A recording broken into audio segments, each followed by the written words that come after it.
Shalom amigos, les habla Sergio Bacari del canal Un Bacari Suelto en Israel. Otro domingo con ustedes, otro domingo con la Biblia en busca de capítulos, personajes, lugares, hechos, todo lo relacionado con la misma, desde el mismo lugar de los hechos. Este es un segundo video de la serie que comencé la semana pasada sobre los marginados de la Biblia, que muy pocas veces se le da importancia.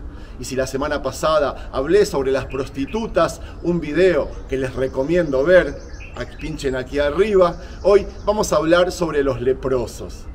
A diferencia de las prostitutas, que eran marginadas pero que vivían dentro de la sociedad, las personas leprosas eran marginadas, eran sacadas del campamento, eran apartadas fuera de la ciudad. Y este lugar en el que estoy, antiguamente se conocía como el Valle de los Leprosos. Estoy en las afueras de Jerusalén, en lo que hoy es conocido como el Valle Arazim.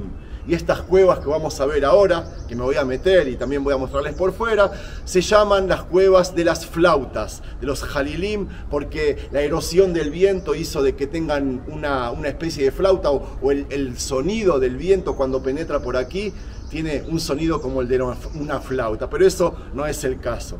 El caso es de que la Torá llama tzarat a lo que nosotros conocemos como lepra. Fue traducido a la tzarat, fue traducido como lepra, pero yo considero de que hay muchas complicaciones para considerar la tzarat como la enfermedad que nosotros conocemos, aquella enfermedad infecciosa con escamas, infección de piel. Primero, porque los síntomas de la tzarat que se conocen en la Torá no son los mismos síntomas de la enfermedad de Hansen, de la lepra. Segundo, porque en la Torá nos dicen, está descrita la tzarat como que afecta no solo a personas, sino también a las paredes de las casas o a las vestimentas, la ropa de las personas. Cosa que en la medicina actual, en la medicina convencional, no hay propiedades tales por el estilo. Tercero, podemos decir que la Torá, este libro, es un libro de santidad y de cómo hay que comportarse, de comportamiento correcto, y no es un libro de medicina. Y aunque lo fuera, el modo de tratar a esta enfermedad infecciosa no tiene nada que ver con el modo de que se trata la enfermedad de lepra hoy en día. Por último, quiero decir de que la Torá es una condición que trae a la tzarat no como una enfermedad, sino como tumá, como una impureza. Y quiero decir de que la salud y la impureza son dos cosas completamente diferentes.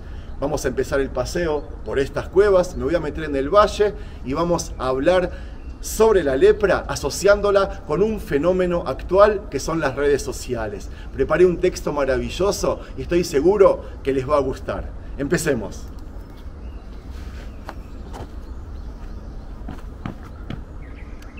Les muestro del otro lado del valle otro tipo de cuevas que había y les quiero recordar que la gente que solía tener lepra era apartada de la ciudad, no solo a casas, no solo a viviendas. Piensan que en tiempos bíblicos la gente no toda vivía en casas construidas como nosotros solemos ver en las películas. Entonces se las traía a lugares como estos, que habían también cuevas naturales en los cuales los leprosos se podían refugiar. Ahí está Jerusalén, a unos poquísimos kilómetros de aquí, y este es el Valle Arazim, el Valle de los Leprosos. Esta es una de las cuevas favoritas mías en Israel. Vamos a entrar ahora y les quiero comenzar a hacer el relato sobre los leprosos, y como les dije, lo voy a asociar con un fenómeno nuevo, un fenómeno moderno, un fenómeno que todos conocemos llamado las redes sociales. Les cuento que un 20 de diciembre, una joven llamada Justine Sacco estaba en el aeropuerto de Heathrow, esperando abordar un vuelo rumbo a África. Para pasar el tiempo, envió un tuit de dudoso gusto acerca de los peligros de contagiarse del SIDA. No hubo una respuesta inmediata y subió al avión sin tener idea del descalabro que se estaba por generar. 11 horas más tarde, al aterrizar, descubrió que se había transformado en celebridad internacional, nada más y nada menos. Su tuit y las respuestas se viralizaron.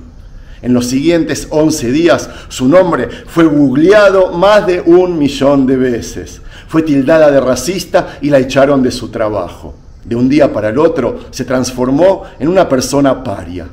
Amigos, Con esto les quiero contar de que los nuevos medios de comunicación, las redes sociales, han producido la aparición de un antiguo fenómeno, la vergüenza pública.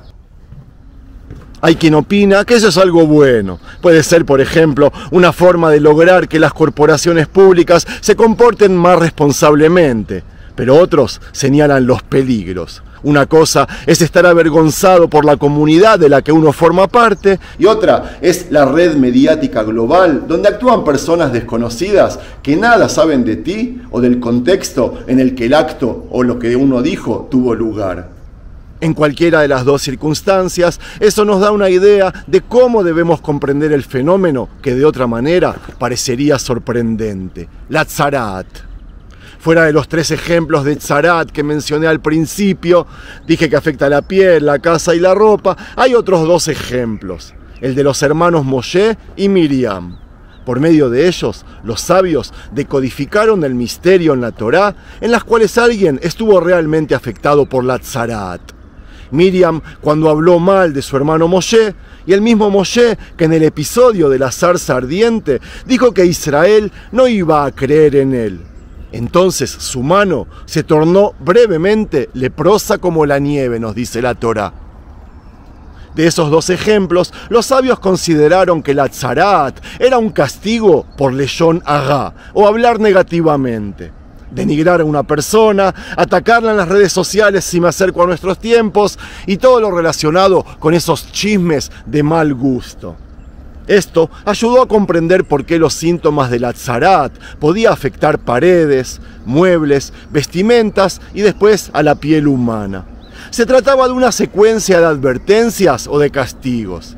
Primero Dios advertía al causante enviando una señal de deterioro en las paredes de su casa. Si la persona se arrepentía, la condición se detenía allí. Si no, afectaba secuencialmente a sus muebles, a su ropa y finalmente a la piel de su cuerpo. ¿Cómo debemos entender esto? ¿Por qué denigrar era una ofensa tan seria que requirió estos extraños fenómenos para resaltar su existencia? Y por último nos preguntamos, ¿por qué castigarlo de esta manera y no de otra? Amigos, para responder a estas 3 preguntas, debemos entender que a través de toda la historia hay 2 tipos de cultura. La cultura de la culpa y la cultura de la vergüenza.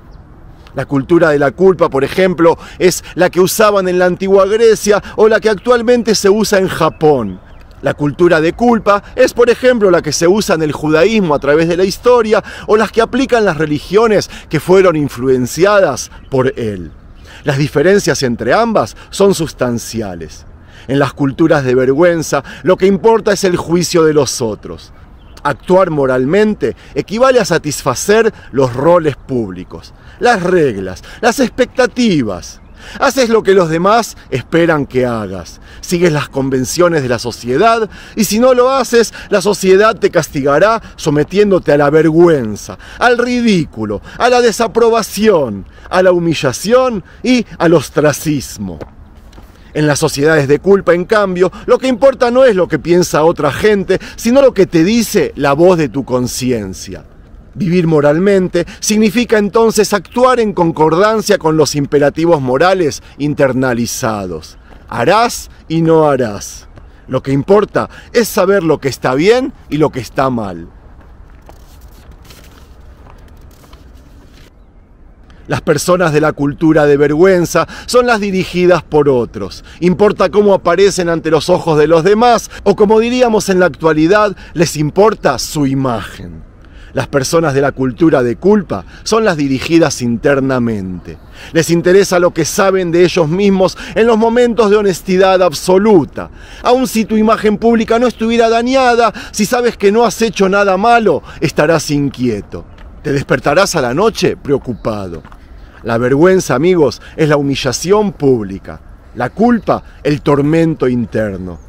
La aparición de la cultura de culpa en el judaísmo deriva de la comprensión de la relación entre Dios y la humanidad.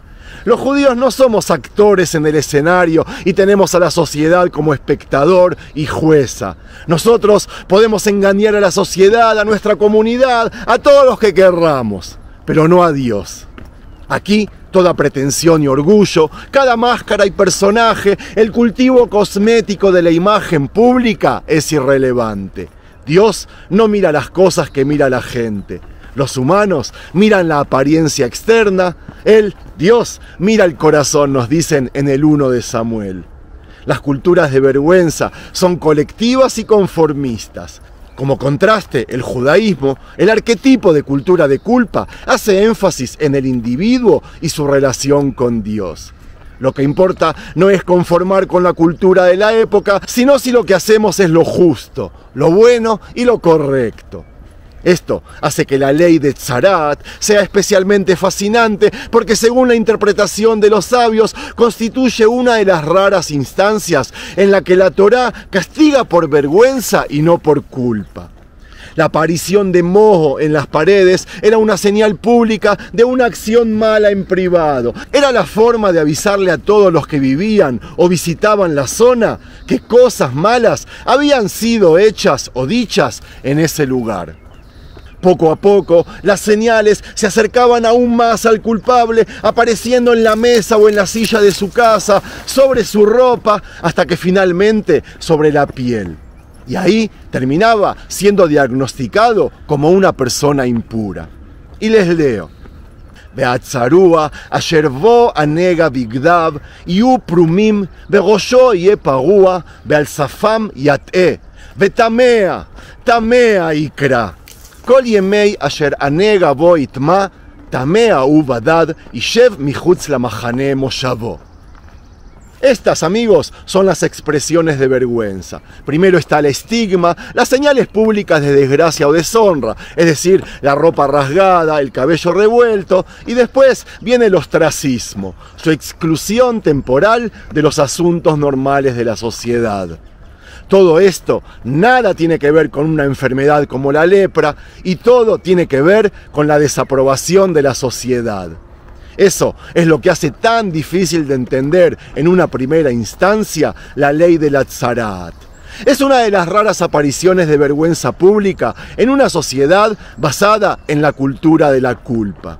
Sin embargo, ocurrió no porque la sociedad hubiera expresado su desaprobación, sino porque Dios estaba señalando que así se hiciera. Entonces, la pregunta que nos tendríamos que hacer al final sería ¿por qué tratar el caso específico de Leshon Hara? Lo expliqué la semana pasada en la porción semanal. Porque la palabra, el discurso, es lo que mantiene unida a la sociedad. Los antropólogos debaten acerca de que el lenguaje ha evolucionado en los humanos precisamente para fortalecer los vínculos entre sí y cooperar en grupos más grandes que cualquier otro animal. Lo que sostiene esa cooperación es, amigos, la confianza. Es lo que permite hacer sacrificios para el grupo, sabiendo que se puede confiar en que otros harán lo propio. Es por eso que el Leshon Hara es tan destructivo. Es el que mina la confianza, el que pone los explosivos, hace que las personas sospechen unas de las otras. Si se deja sin control, Leshon Hara destruirá el grupo que ataca, a la familia, el equipo, la comunidad, hasta la misma nación. Y de ahí su carácter esencialmente malicioso. El Leshon Hara utiliza el poder del lenguaje para debilitar el factor esencial al que el lenguaje fue destinado. Crear principalmente la confianza que sostiene el vínculo social. Y es por eso que el castigo por Leshon Hara fue excluir temporalmente de la sociedad mediante la exposición pública, las señales que aparecen en las paredes, los muebles, la ropa y la piel. La estigmatización y la vergüenza, es decir, la ropa rasgada y todo eso, y el ostracismo, cuando una persona era forzada a vivir fuera del campamento en valles como estos. Amigos, miren en lo que se transformó, en lo que era en la antigüedad el Valle de los Leprosos. Hoy por hoy es un paseo en el cual la gente viene a hacer senderos, caminatas o incluso a jugar, aunque las cuevas aún están a los costados de los caminos. Qué hermoso es esto, saber que aquí venía la gente para apartarse por unas cosas que habían hecho y hoy vienen para apartarse, para escaparle al modernismo y a buscar un poco de silencio, un poco de paz. Sigamos con el relato. Amigos, es difícil, casi imposible castigar al chismoso malicioso usando las formas convencionales de la ley. Cortes, juicios y luego establecer la culpabilidad. Eso se puede hacer en los casos de motzi lashon ra, como se dice en hebreo, que vendría a ser libelo o difamación, porque en esos casos se trata de un falso testimonio. Lashon ra es más sutil, se hace no por engaño, sino por insinuación. Hay muchas maneras de dañar la reputación de una persona sin decir específicamente una mentira. Y la persona acusada de lashon ra siempre podrá decir: yo no lo dije, no lo quise decir. Si lo hice, nada de lo que dije no era cierto. La mejor manera de tratar con personas que envenenan las relaciones sin decir falsedades es identificarlas, avergonzarlas y evitarlas en un próximo futuro. Eso, según los sabios amigos, es lo que hizo milagrosamente la Tzarat en los tiempos antiguos. Es verdad, ya no existe en la forma descrita en la Torá, pero el uso de Internet y las redes sociales como medio de vergüenza pública nos ilustra acerca del poder y del peligro de la cultura de la vergüenza. La Torá, amigos, la invoca solo en raras ocasiones, y en el caso de la Metzorá, solo como un acto de Dios, no de la sociedad. Pero la enseñanza moral de la Metzorá permanece.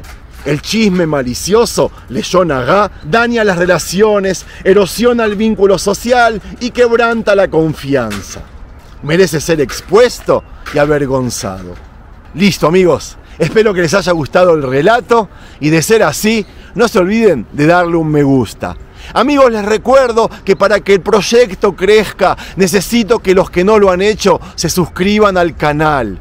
Así me ayudarán a acercar todas estas sabidurías, toda la Torá, a la mayor cantidad de casas y de personas del mundo.